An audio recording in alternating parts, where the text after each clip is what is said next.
ಆತನು ಸಾವನ್ನು ಯಾಕೆ ಗೊತ್ತಾ ತೆಗೆದುಕೊಂಡಿದ್ದಂಥದ್ದು, ಯಾಕೆ ಮರಣವನ್ನು ಆತನು ಸ್ವೀಕರಿಸಿದ್ದು ಗೊತ್ತಾ? ನೀವು ನಾನು ಆ ಜೀವದಲ್ಲಿಯೇ ಬದುಕಬೇಕೆಂಬುದಕ್ಕಾಗಿ, ನೀವು ಸಾಯಬಾರ್ದು ಅನ್ನೋದಕ್ಕೋಸ್ಕರವೇ, ನೀವು ಆಶೀರ್ವದಿಸಲ್ಪಡಬೇಕೆಂಬುದಕ್ಕಾಗಿ ಆತನು ಶಾಪಗ್ರಸ್ತನಾದನು. ನೀವು ಪರಿಶುದ್ಧರಾಗಬೇಕೆನ್ನೋದಕ್ಕೋಸ್ಕರನೇ ಆತನು ಪಾಪವಾಗಿ ಮಾರ್ಪಟ್ಟನು. ನೀವು ಆಶೀರ್ವದಿಸಲ್ಪಡಬೇಕೆಂಬುದಕ್ಕೋಸ್ಕರವೇ ಆತನು ಮೈಯೆಲ್ಲ ಗಾಯಗೊಂಡನು. ನೀವು ಗುಣವಾಗಬೇಕೆಂಬುದಕ್ಕೋಸ್ಕರವೇ ಆತನು ವ್ಯಾಧಿಯಸ್ಥನಾದನು. ನೀವು ಎಲ್ಲರಿಂದಲೂ ಸ್ವೀಕರಿಸಲ್ಪಡಬೇಕೆನ್ನೋದಕ್ಕೋಸ್ಕರ, ವಿಶೇಷವಾಗಿ ಪರಲೋಕ ನಿಮ್ಮನ್ನು ಸ್ವೀಕರಿಸ್ಕೋಬೇಕನ್ನೋದಕ್ಕೋಸ್ಕರ ಆತನು ಎಲ್ಲರಿಂದಲೂ ದೂರಲ್ಲಿ ತಳ್ಳಲ್ಪಟ್ಟನು. ಜೀವಲೋಕದಿಂದಲೇ ಆತನು ಕಿತ್ತಿ ಎಸೆಯಲ್ಪಟ್ಟದ್ದು ಯಾಕೆ ಗೊತ್ತಾ? ನೀನು 4 ದಿನ ಶಿಲುಬೆ ಹತ್ರ ಬಂದು ನೀ 4 ಕಣ್ಣೀರನ್ನ ಸುರಿಸಿ ಮತ್ತೆ ತಿರುಗಿ ಹೋಗಿ ಅದೇ ಹಳೆ ಜೀವನ ಜೀವಿಸೋದಕ್ಕಲ್ಲ.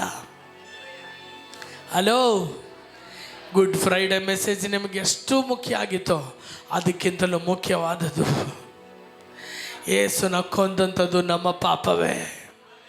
ಎಷ್ಟು ಜನ ಆಮೇಲೆ ಎಂಬುದಾಗಿ?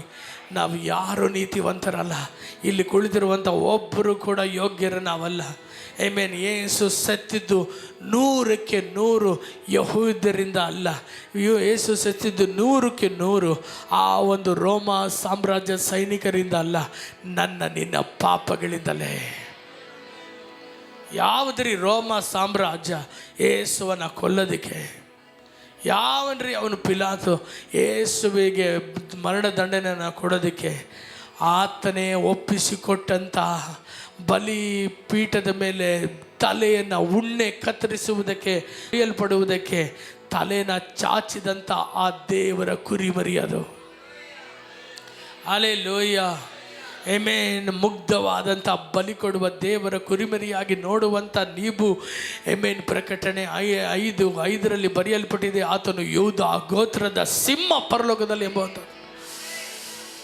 ಯಾವ ನರಿಗಳನ್ನು ಯಾವ ಪ್ರಾಣಿಯನ್ನು ಬೇಟೆಯಾಡಿ ಆಮೆನ್ ಎರಡಾಗಿ ಹರಿದಾಕುವಂಥ ಆ ಒಂದು ಸಿಂಹವು ಒಂದು ದಿನ ಎರಡಾಗಿ ಹರಿಯಲ್ಪಡಲು ಕುರಿಮರಿಯಾಗಿ ಇಳಿದು ಬಂದನೆಂದರೆ ಅದು ನಿಮ್ಮ ಮೇಲೆ ನನ್ನ ಮೇಲೆ ಇಟ್ಟಿರುವಂಥ ಅಗಾಧವಾದಂಥ, ವರ್ಣಿಸಲಿಕ್ಕಾಗದಂಥ, ಎಣಿಸಲಿಕ್ಕಾಗದಂಥ, ಬೆಲೆ ಕಟ್ಟಲಿಕ್ಕಾಗದಂಥ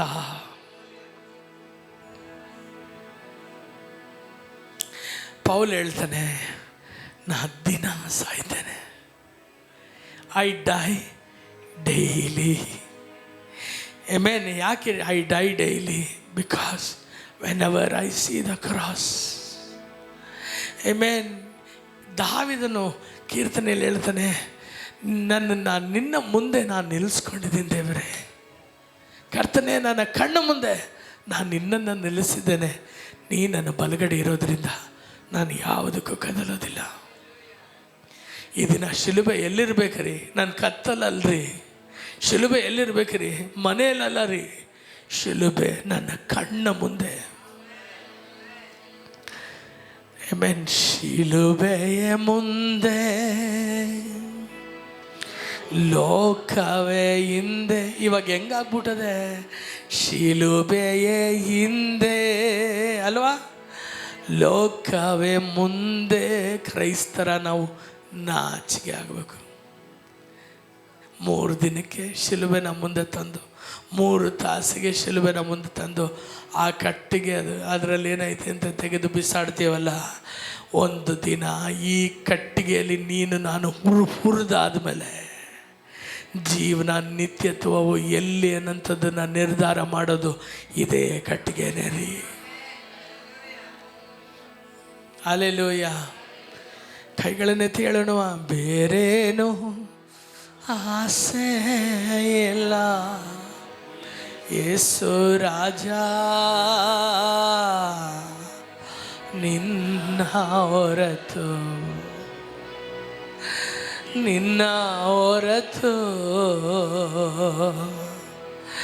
ಬೇರೇನು. ಆಮೇನ್. ಯೇಸು